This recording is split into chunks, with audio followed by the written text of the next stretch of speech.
And it looks like we're live. Take a minute to share this around a little bit. How you doing, Dr. Nick? Doing awesome. Good, man. Yeah.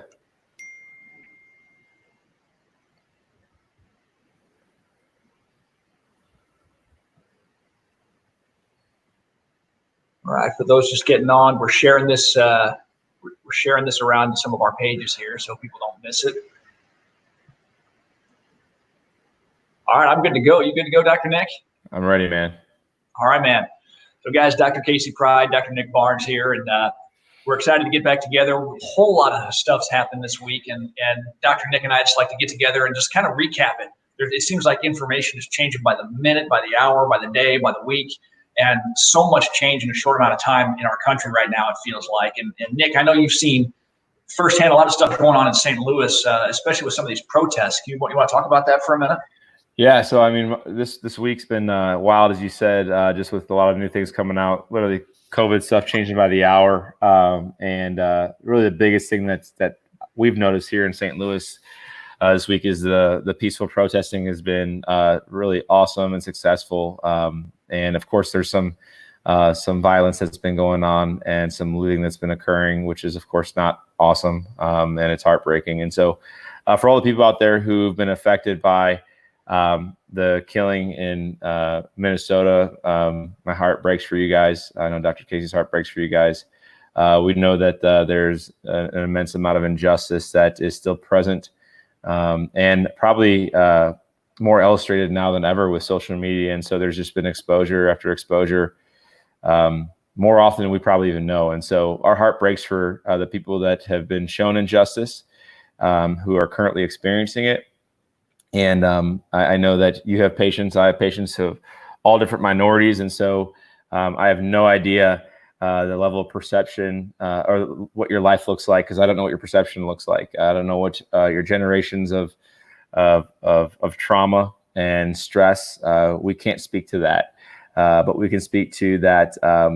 We want unity. We want there to be hope, and we want there to be love shown to all races, to all professions, and be united together. You know, one of the things that I've noticed is that the story's been changing quite a bit over the last ever since Mr. Floyd's killing. So the story's been changing quite a bit because I feel like there's just less and less COVID in the news, because there's a bigger reason or a bigger why of something to talk about, which I 1,000% agree with, that the racial injustice is way more important than a virus will ever be, because it's people hurting people, and hurt people. And so at the end of the day, I'm in agreement with COVID being less coverage in the media. I think it's the right thing to do, but I also want to recognize that there is some hypocrisy occurring just with what we're being fed by the media. And I think we're going to talk about that today. But guys, just to let you know that there's more peaceful protesting happening in St. Louis than bad protesting, negative protesting. The news will not show you that. And so we're here to tell you that there are great peaceful protesting demonstrations occurring across the city and clearly across the country, but we're just not seeing a lot of that. And just to speak really quick to an amazing demonstration of protesting last night. There was multiple churches that got together and they did a live worship session underneath the St. Louis Arch, which was incredible. So that was incredible. And I don't think it was as planned, but so to see it just kind of happen sporadically, I mean, you just knew the Spirit was all over that. And so that was awesome. Whoever was there and whoever was part of that, good work. It turned out great. Good, man. And you had mentioned the hypocrisy, yeah. and I do want to touch on that for a minute, because we've seen a lot of protests go in two different directions here, and I don't want to say two different directions, on two different subjects. Yeah, right. I think it's pretty clear that the country as vast majority is really standing in solidarity here, in that this killing was absolutely unjustified, and we need to address that. And there's also been protests about COVID-19 and these lockdowns. And it seems like those protests have really been viewed in two completely different ways, two completely different tones. What are your thoughts on that, man? What have you seen?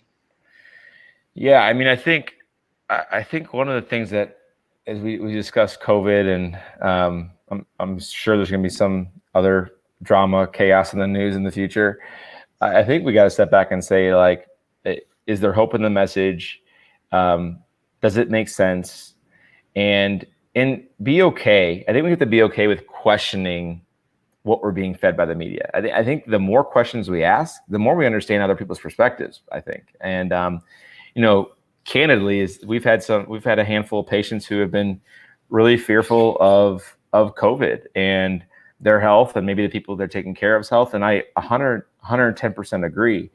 The concern I've had, though, is over the past, let's say, 8 to 10 weeks now, is just the level of people's freedoms being judged and people's choices being judged.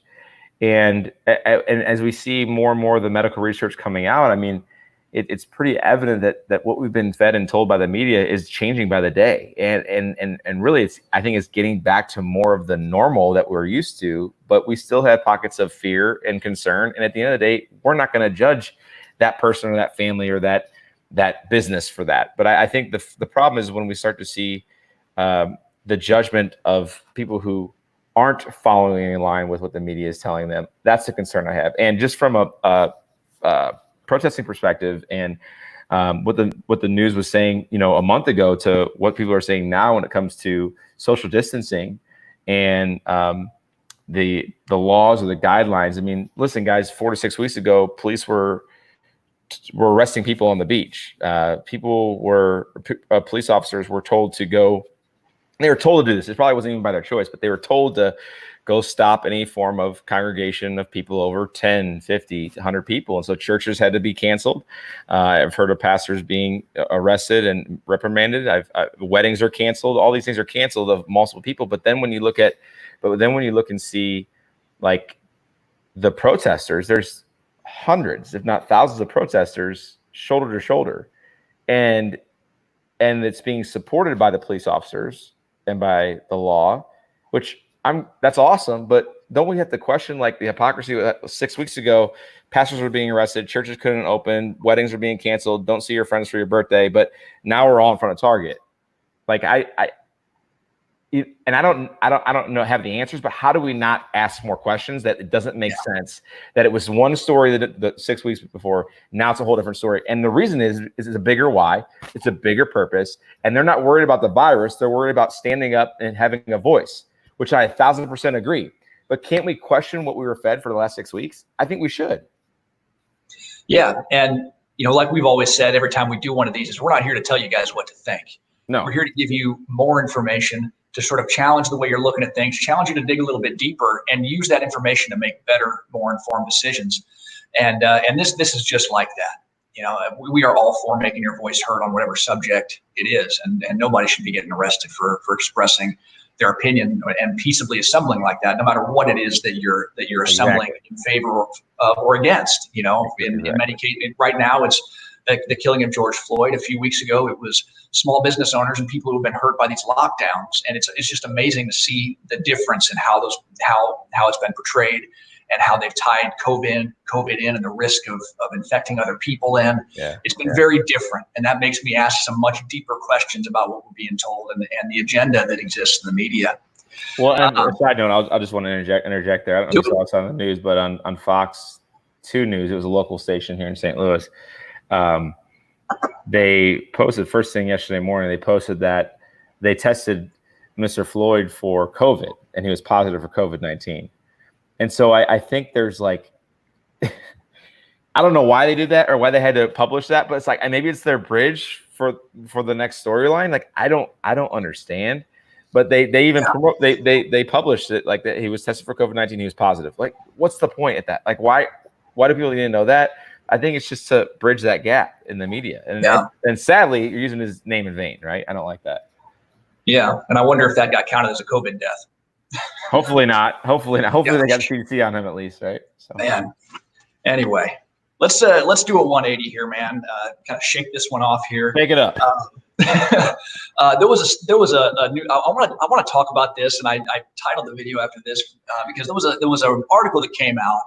And it basically said something along the lines of experts recommend that people wear masks during sex. And I was like, when I first saw that, it's like, this can't be real. Like, this kid, like, what expert would sign their name to a study like that? So I found it, and for anyone who wants to actually read the actual study, I'm going to throw it up here. You can follow the link, and you can see it for yourself. But it's a real study, and I want to talk about it because, to be fair to the people who did the study, the media definitely sensationalized the heck out of this thing. I mean, the study is really more about, it's called Sexual Health in the SARS, hold on, I got it right here. Sexual Health in the SARS-CoV-2 era, excuse me. And so it's really all about just general safe practices. And there's a tiny little piece in here where they do say that when you're having sex with someone outside of your household, one of the pieces of one of the things that they recommend is wearing masks. And there's other things that other precautions they recommend taking as well. But masks are in there. And can we just step back and just say, like, can we use common sense? Like, can we use common sense? I mean, you're engaging in an activity where, like, a week ago, wearing a mask and standing closer than 6 feet apart and even shaking hands was a no-no and dangerous. What do you think about it, man? Well, come on. I don't want to sound off too hard. It's just like throwing this one to you. Oh, thanks. I think, like, if you look at, I mean, we got to question, like, what there's got to, it's so erroneous. Like, there has to be an agenda, it's like, there has to be like, how does that even get published? And of course the media is going to fuel that, but I think there just needs to be more. The media wants more division. I feel like there's, for just now you're seeing, 4-year-olds run up and hug other 4-year-olds when they're out of quarantine. I'd be like, well, the virus is still here, by the way. Like, so why is it now that we're back together? Some people, but now we're still divided, right? I mean, we couldn't be together on Easter, but now we're together. My question is, like, who's going to read that and actually think that's real? Like, actually, hopefully no one ever actually does that, right? I mean, it's the same thing as, like, people driving their car with the mask on. Like, okay, it's you in the car. It's okay, Or today I saw a biker with a mask on. Like, I saw a runner with a mask on. Like, that is concerning to me. Like, it's not going to benefit you. It's going to harm you at that point. And I think we got to step back and say, like, some of these headlines are just unbelievable, and some of the research that's being done is just unbelievable, guys. I mean, it's just creating more division and more topics for us to talk about. Yeah, and let me just say this. I mean, if we use common sense, right? If you meet someone who you maybe worry they have a disease and you don't want to get it, maybe just don't have sex with them. Yeah, right. Like, call me crazy, but that just seems like the logical way. Right. Instead of just complete skin-on-skin contact and everything that comes with all that, trust me, the mask is going to do very little for you. So, right. You got any other thoughts on that, man? It's the next level of protection. It's the newest level of protection. They're going to be handing those out instead of just condoms. Now they're going to have to wear a mask. So it's so inhumane. I would say that it's so inhumane. Yeah, so that doesn't make a whole lot of sense. I hope everyone else is laughing at that out there, because unfortunately we have to laugh at some of these crazy things that are being put out. Yeah, we poke fun, and as we've said before, man, we're just here to help you make decisions for yourself. If you find comfort and security in wearing a mask, and you've done your research and you think that's the right choice for you, you're into that, you want to do that, do it. By all means. We're not here to tell you what to do or what not to do, but we do like to shed some light on some things that kind of appear humorous to us. My biggest thing, I was thinking about that today. I was on my when I was running this morning, that, like, when we do these Facebook Lives, my goal isn't to, like, start a fire.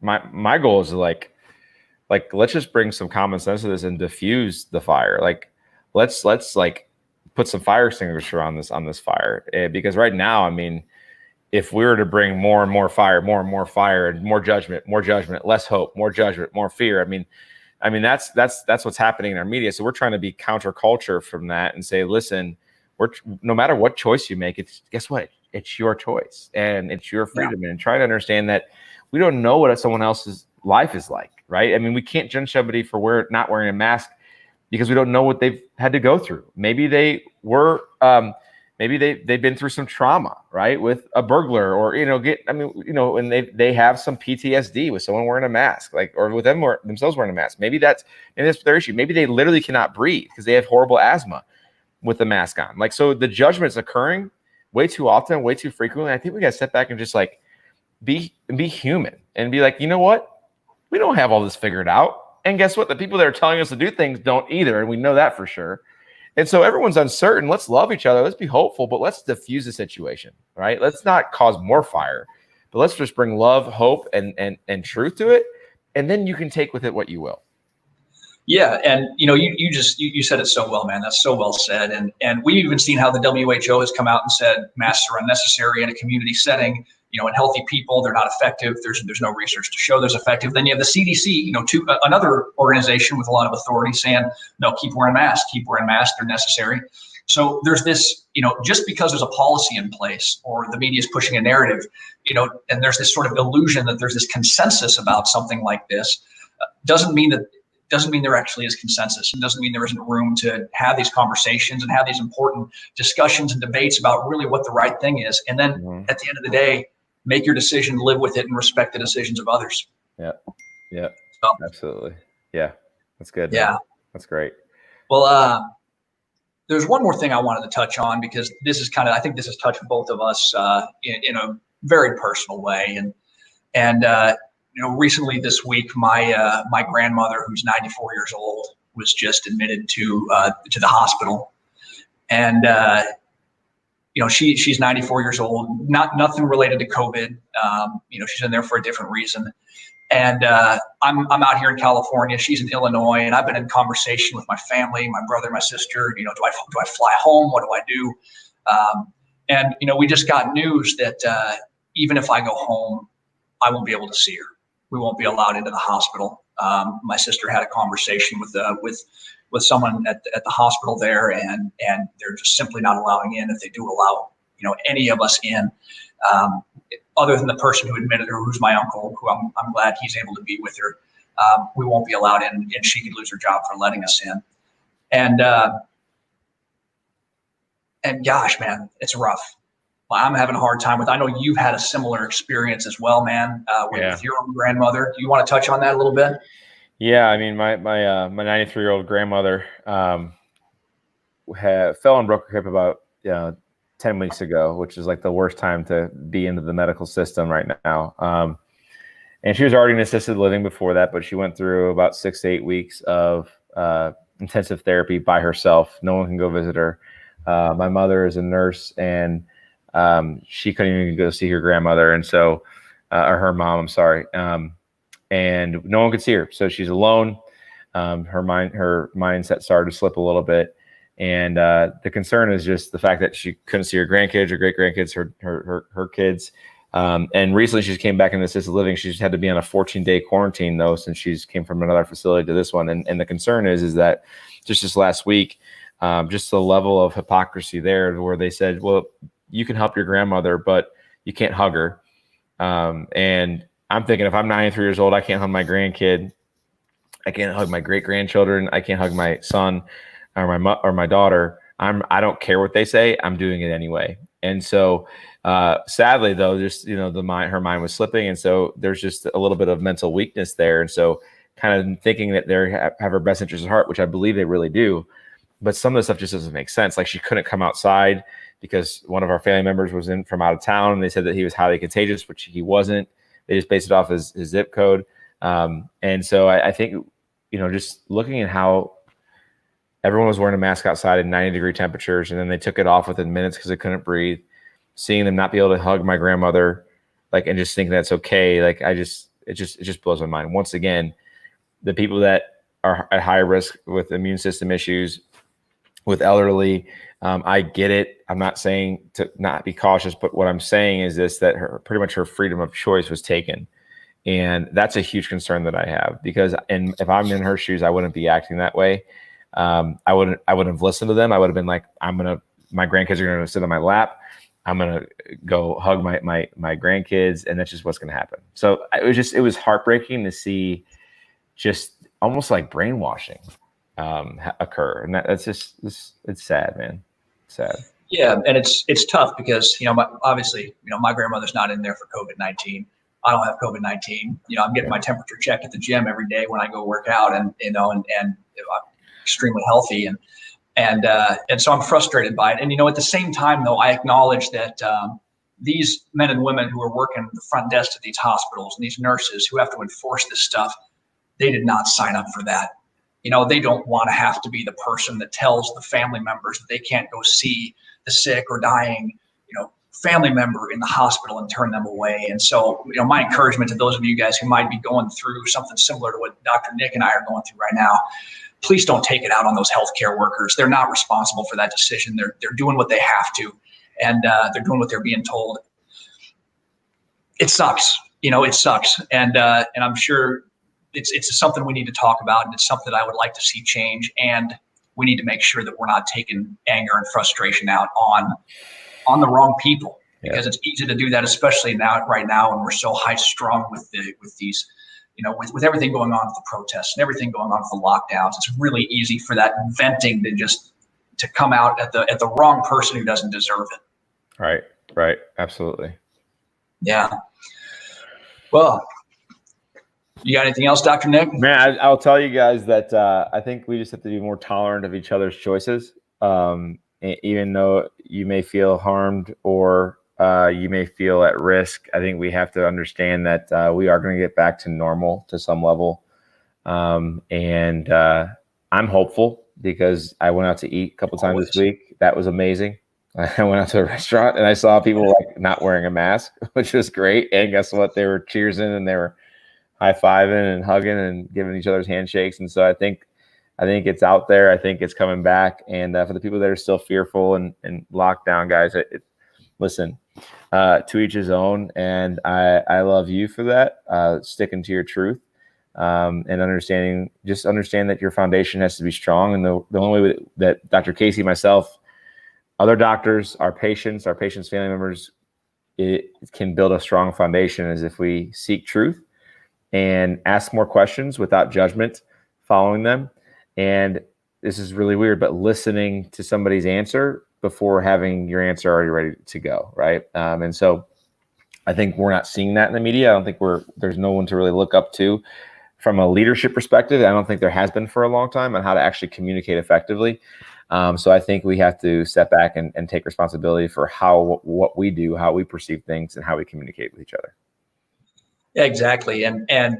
And just to circle back a little bit to the concerns about the elderly in the hospital, because I know you and I had talked about this before we got on, but age is a number, man. That's something I want to leave people with: is age is a number. Age doesn't equate with you're going to get COVID and die.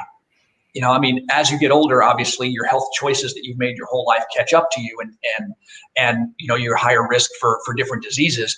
But it's not a definite you're going to be sick just because you're old. We have people who come into this office, Cohen Health Institute, who they are elderly and they are so healthy because they've taken care of themselves their whole lives. So making these sort of blanket policies where elderly people aren't allowed to be in touch, in contact with young people, just simply because they're older, it doesn't make sense. It's possible to grow old and be in good health if you have good health practices now as a young person as you grow up. And it's so critically important that people know that and know just how empowered they are and how in control they are of really the direction they go. Because really, ultimately, the person responsible for whether or not you get sick in the future, obviously there are variables outside of your control, but there's a heck of a lot in your control, and you have a lot more responsibility and power than you realize. So when you're 80, 90, you don't have to be one of those people who's worried about having your grandkids sit on your lap if you start making the choices, good choices right now. Yep. So, we've said this before, if you're not close to Dr. Nick or you're not close to my office, Cohen Health Institute, email us, text us, message us with your zip code. We'll find you chiropractors. I did that this week, and I'm working on that for somebody else right now. We will help you find people, holistic, type of chiropractors who can help you to make those good decisions and stay healthy for the long run. So, you got anything else, buddy? That's it, man. I think just seek truth, ask more questions, recognize hypocrisy, and understand that it's okay. It's okay to change your mindset. Don't let pride or ego make you not change your mindset, right? I think we should have a growth mindset, not a fixed mindset. And Yes. our fixed mindset is going to keep us in the old news. It's going to keep us in the old thoughts. It's going to keep us in the old fears, anxieties, and worries. And it's okay to change that fixed mindset into a growth mindset. And a growth mindset means this: you're evolving, you're changing, you're seeking how to improve, you're seeking how to change with your health, with your thought process, with recognition of what's happening out there and what you don't want to be, and you don't want to be part of that, right? And so we love you guys. We care about you guys. And we just hope you're well and stay well with you and your family this weekend. Yep. Have a good weekend, guys. Peace, guys.